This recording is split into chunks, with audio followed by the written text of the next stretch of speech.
Hey guys, it's Cece, and today I am here to update a previous video. So, about every 2 years on my channel, I update three videos that relate to series.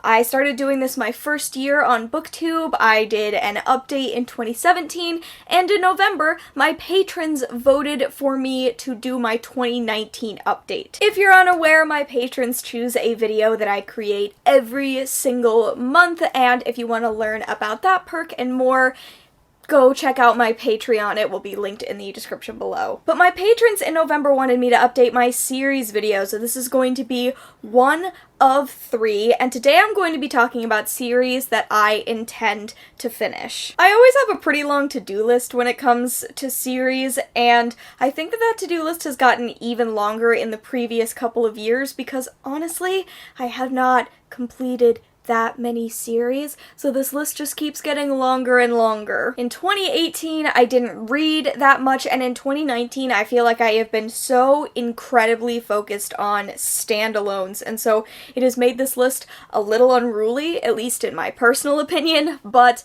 I am going to talk today about all of the series that I intend to finish. I'll give you updates as far as how far through I am in those series, if they're still updating, if it's only a series that we've known about recently because like a new book has been announced, all that kind of stuff I'm going to cover today. So let's just go ahead and jump in. So first I want to talk about my still to finish list. Basically my still to finish list is books that I probably mentioned in a previous series video that I still haven't completed this series. So yeah, let's talk about those. So first I wanted to mention the Monsters of Verity duology. It's two books, This Savage Song and Our Dark Duet by Victoria Schwab. This is a YA series about monsters that are created through acts of violence, and The Savage Song is about a boy named August who is a monster that longs to be human, and a girl named Kate who is a human who longs to be monstrous. And I really liked this book. Victoria Schwab is one of my favorite authors, so I've rated most of her books incredibly highly. The Savage Song was really impressive, and I just still haven't gotten around to reading Our Dark Duet. Don't know why. I think one of my goals going into 2020 is to really focus on concluding some series, focus my energy on wrapping up stories, because there are so many characters where I feel like I've left them hanging, and I want to know more. So, the Monsters of Verity duology is probably one of those things. We'll have to find out in 2020. Also by Victoria Schwab, the Villains series. This is actually by V.E. Schwab because this is an adult series. The first book is Vicious, second book is Vengeful, the third book is supposedly happening. This is supposed to be a Villains trilogy, so this will be ongoing for a while because I'm gonna wait to update you with reviews until I've read all three of the books. I still haven't read Vengeful. Vicious is a series about these college roommates who discover that the secret to superpowers is near-death experiences, and it's really, really fascinating. It is... I think I gave this 4.5 stars both times I read it. It's just really fascinating. If you like Frankenstein and the X-Men, this is a weird, wonderful combo of those two things. I haven't read Vengeful yet, but I really hope to. Again, 2020 goals. We've also got The Abyss Surrounds Us by Emily Skrutskie. The second book is The Edge of the Abyss, and I just haven't read it yet. I originally read The Abyss Surrounds Us from my library, and I keep moving and there keep not being copies of this at my library, so I just need to buy The Edge of the Abyss. It just needs to happen. This is a enemies to lovers female-female romance series that is about a girl who trains basically sea monsters to protect ships from pirates, and what happens when her and her monster get captured by a pirate ship. It's really, really fascinating. It started a female-female romance I'm really invested in, like, seeing through, so I just need to get off my ass, buy The Edge of the Abyss, and finish this. Also have the Sidekick Squad by C.B. Lee. This is a series about queer teens of color who fight against a corrupt government. Basically, I read the first two books in the series, Not Your Sidekick and Not Your Villain, and Not Your Backup is already out. There is going to be one more book in this series following a main character named Abby. That one is going to be called Not Your Hero. I'm really excited about it. I love love Not Your Sidekick. It was like one of my favorite books the year I read it. I really liked Not Your Villain, though I don't think it was quite as strong, and I'm really excited to get into Not Your Backup. Basically, these are just fun, and I love books about kids with superpowers. It's a fave thing of mine. Another ongoing series is the Wayward Children series by Seanan McGuire. This is a novella series. These are all companion novels, and the newest one comes out January of 2020. That's this one, Come Tumbling Down. But you've probably heard of Every Heart a Doorway at some point here on the internet, on the bookish internet. Every Heart a Doorway starts out this series, which is about portal fantasies, but they're portal fantasies that engage with trauma, basically. I love these books. It is one of my favorite series, and I would tentatively say that the fourth book, In an Absent Dream, was my favorite, but I'm gonna need to do a full reread before I decide. I can't wait to read Come Tumbling Down, which is a direct sequel to Every Heart a Doorway, and I don't know. I'm just really looking forward to it, and this series could keep updating for the remainder of my life, and I would just keep following these books. I also have the Nemesis series by April Daniels. So far, this is Book 1, Dreadnought, and Book 2, Sovereign. I assumed this was a duology, and I actually wrapped this series up in my previous series I've finished video, so if you want to go check that out, I reviewed both of these books as a series, but it turns out April Daniels is writing a third book, so this is going back on my continue reading list.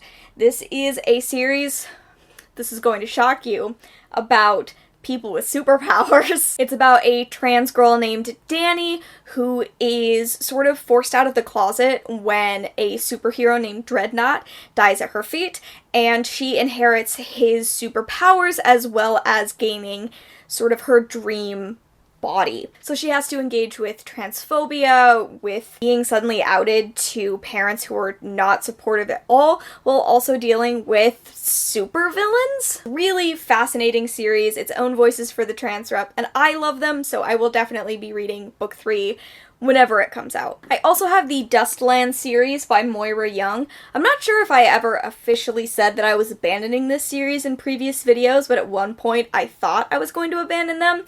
But I recently grabbed this copy of Blood Red Road at a half-price book sale, and it's made me invested in actually going back and reading the next 2 books in this YA series. This is an older one set in an apocalyptic timeline, kind of like a throwback YA book. I don't know how big this was when it came out originally, but I was really into it, and I didn't read the next 2 books in the series. What are the next 2 books, you might ask? Great question. It's not in the book, and I don't remember, but I want to read the next 2 books in the series, finish out a high school fave. This was just like really interesting and unique when I read it. It's about a girl who has to save her twin brother, and it's also a fight for survival, and it's just, I remember it being really interesting. So I'm gonna finish it. And the last book in this continued series list is Amberlough by Elena Donnelly. I read this book a few years ago and didn't originally know it was gonna have a sequel, so I don't know if I covered it in that video, but it does actually have 2 sequels now that I really want to read. This is an alternate history, like kind of fantastical world, but not in that it has magic, just in that it's set in a world other than our own.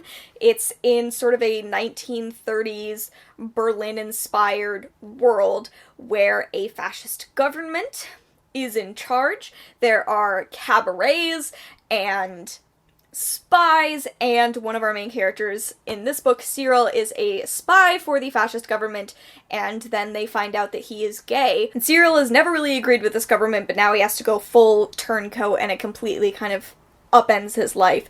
It's a really, really cool adult series, and I want to read the next 2 in the trilogy. Next, I want to talk about some graphic novels and comics. So there's Check Please by Ngozi Ukazu. This is a webcomic that was recently traditionally published. Obviously, I love Check Please. This is a series about a vlogger, baker, former figure skater who has recently started his freshman year at college and has joined the college hockey team. He's also gay and possibly forming an unfortunate crush on the team captain, who doesn't seem to like him very much.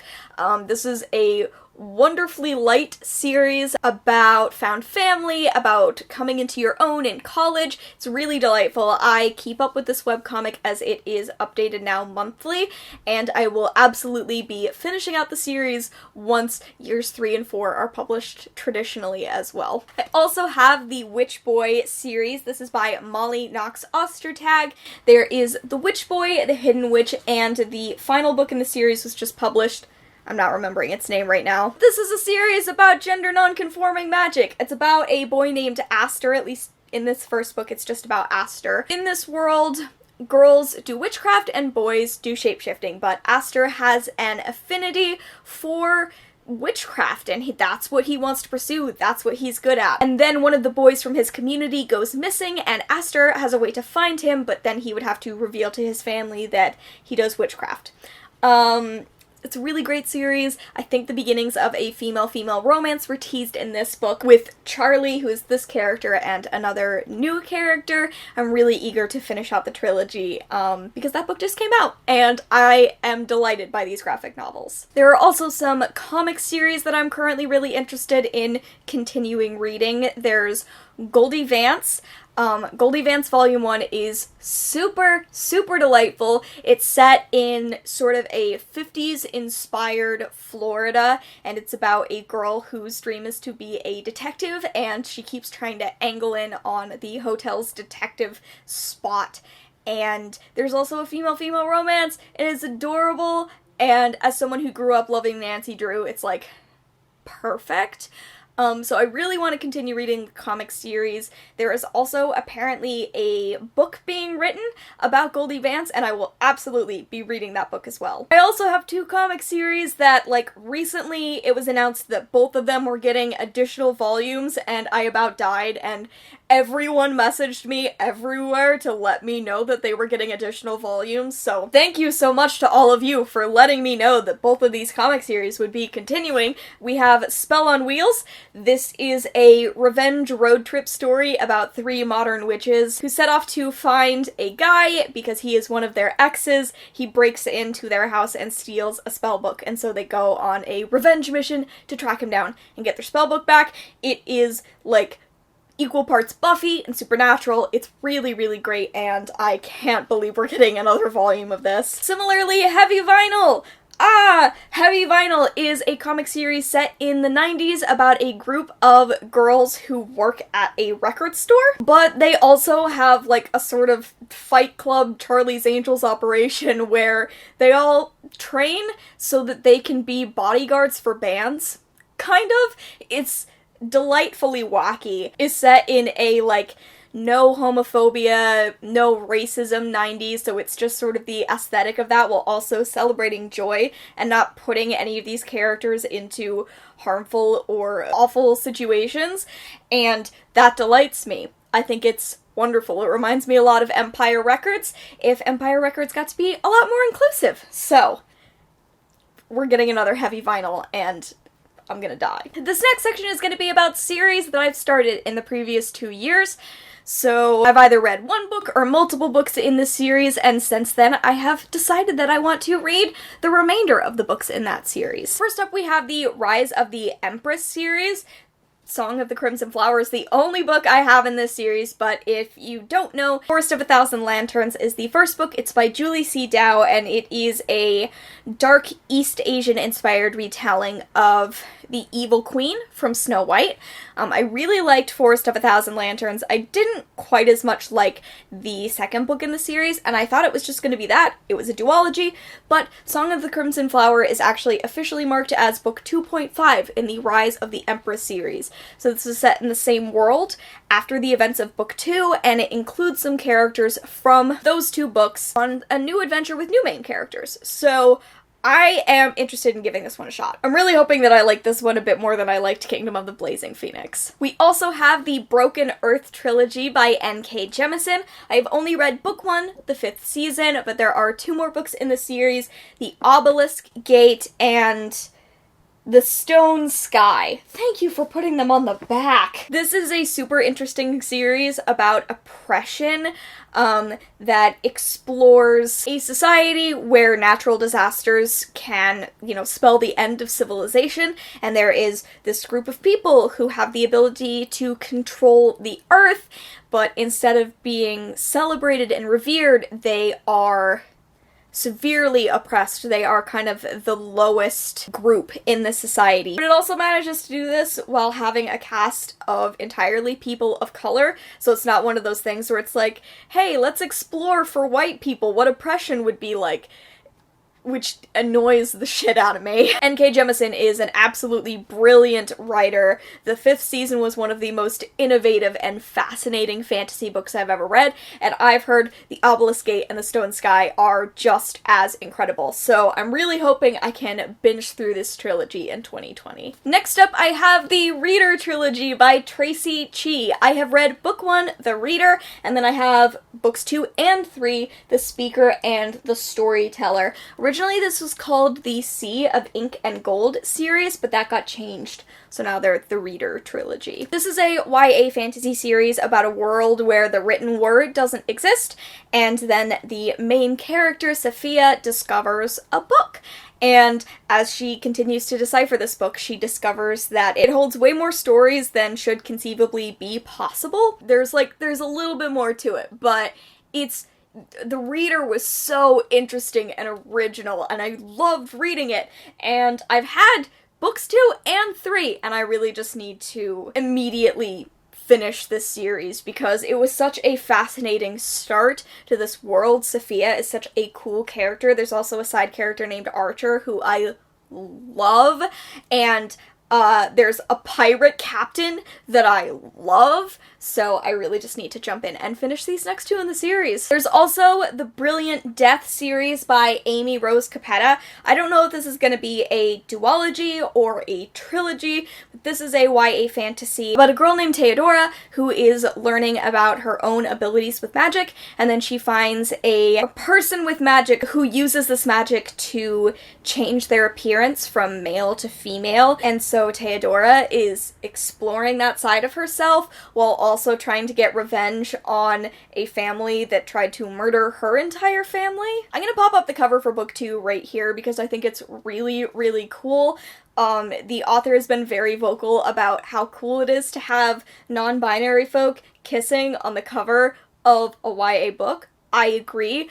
So I don't know exactly how Theodora identifies. She definitely goes on a journey of gender expression in this book, and I know a lot of people read her as a demi-girl. And then Theo's love interest read very gender fluid, but could possibly be portrayed more as non-binary going forward.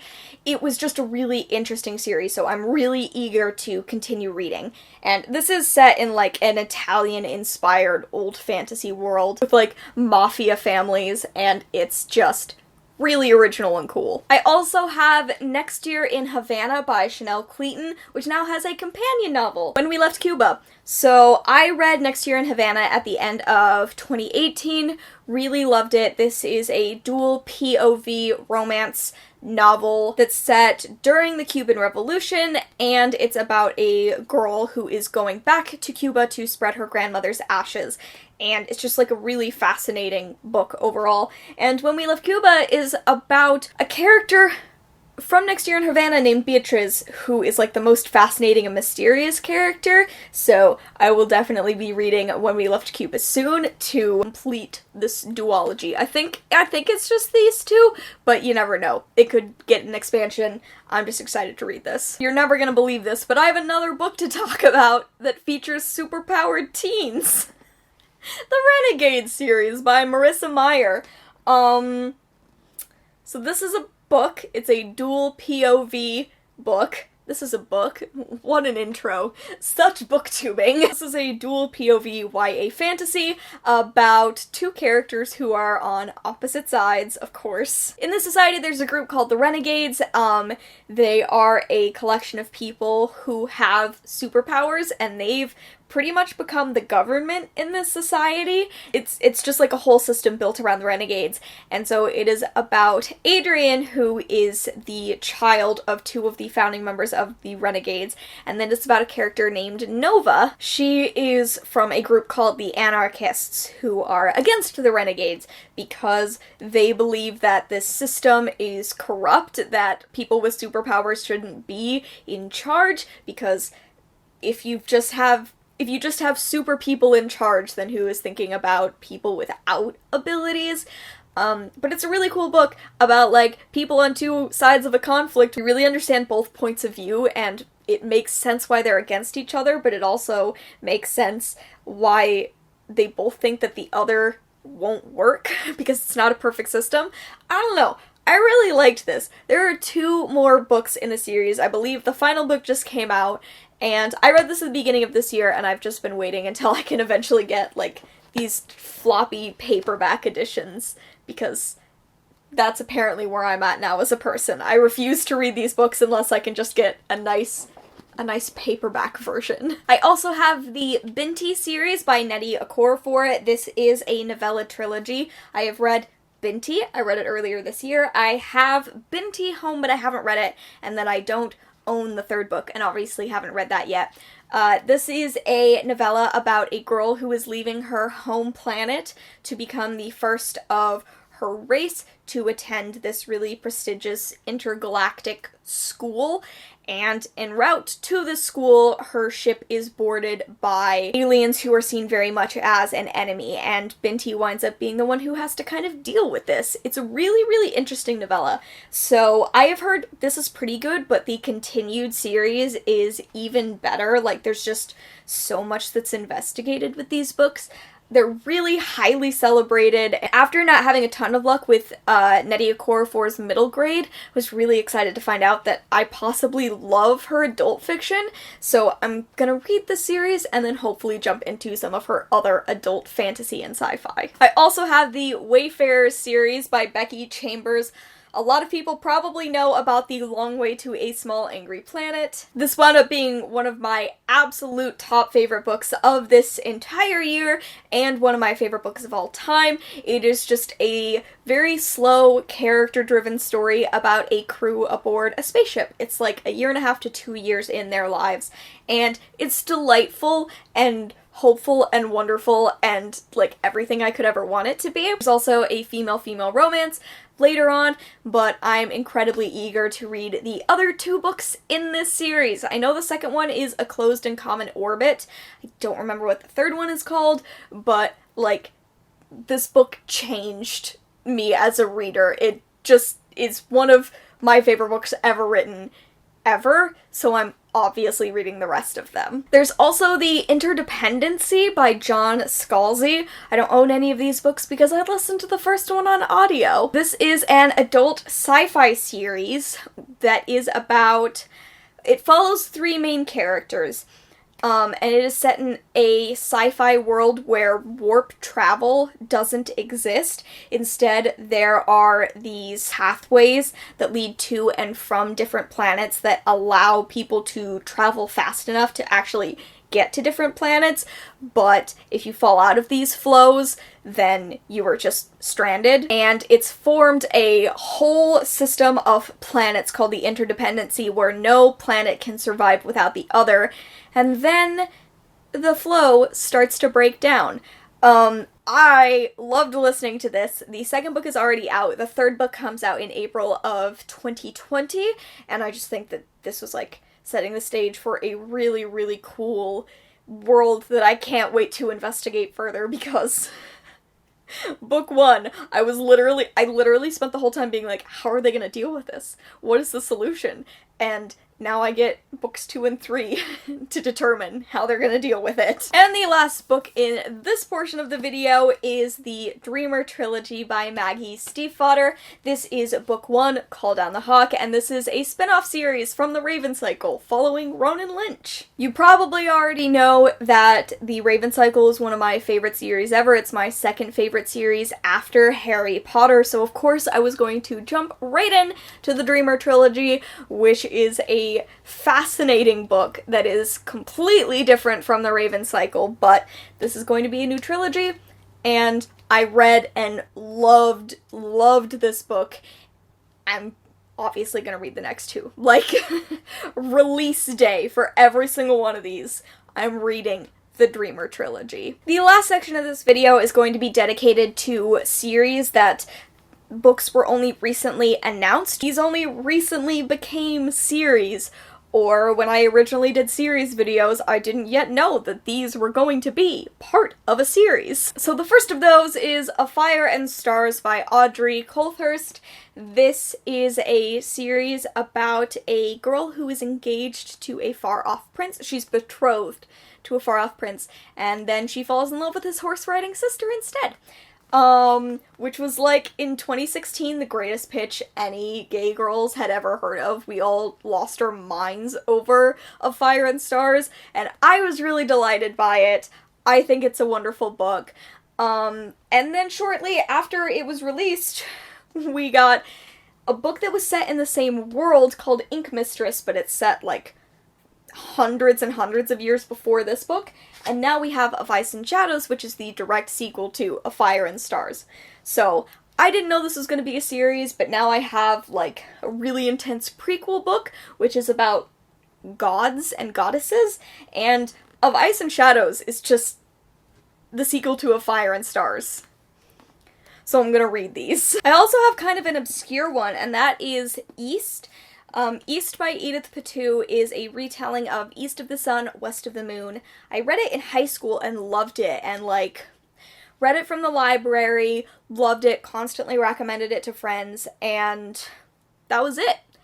And, in 2018, there was one weekend where I was randomly like, oh, you know what was so amazing is East. And I was telling friends about this book East that I remembered in high school, and literally 2 days later, a package arrived with a copy of East and a copy of West, the new sequel to East.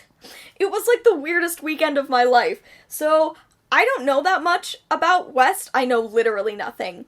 I just know that East was really, really interesting, and I'm gonna have to reread it, and then I can discover West. This was so wild to me. I still haven't recovered from this absolutely random mailer package that occurred the same week that I randomly remembered that this book existed. It's gonna haunt me. Another more obscure one from my youth, we have Dragon Rider by Cornelia Funke. This is a middle grade book that was my introduction to fantasy, basically. This and Inkheart by the same author introduced me to fantasy and laid the bedrock for what I love about fantasy books. This is about a dragon named Firedrake who sets off on a mission to discover a place where dragons can live in peace forever. He takes his friend Sorrel, who I believe is a brownie, and then Ben, a human child, and they are off on this mission. I was really delighted by this. I read it constantly when I was a kid. I listened to the audiobook multiple times that I kept getting out from the library over and over again. And somewhat recently it was announced that this had a sequel. There's another book set in this world. And because this book meant so much to me as a kid, I knew that I couldn't pass up the chance to read a sequel. So at some point, probably in 2020, hopefully, I'm gonna reread this. See how it stands up as compared to when I read it over and over again when I was 10. And read the sequel, which is gonna be absolutely wild. I don't know what I'm gonna do having more words in my adulthood about Ben, Firedrake, and Sorrel. It's gonna be a weird time. And the final book I'm gonna talk about in this video is Darius the Great is Not Okay by Adib Khorram. This was just recently, very, very recently announced that it's gonna be getting a sequel, and when I read the announcement, I literally cried. So, that gives you an understanding.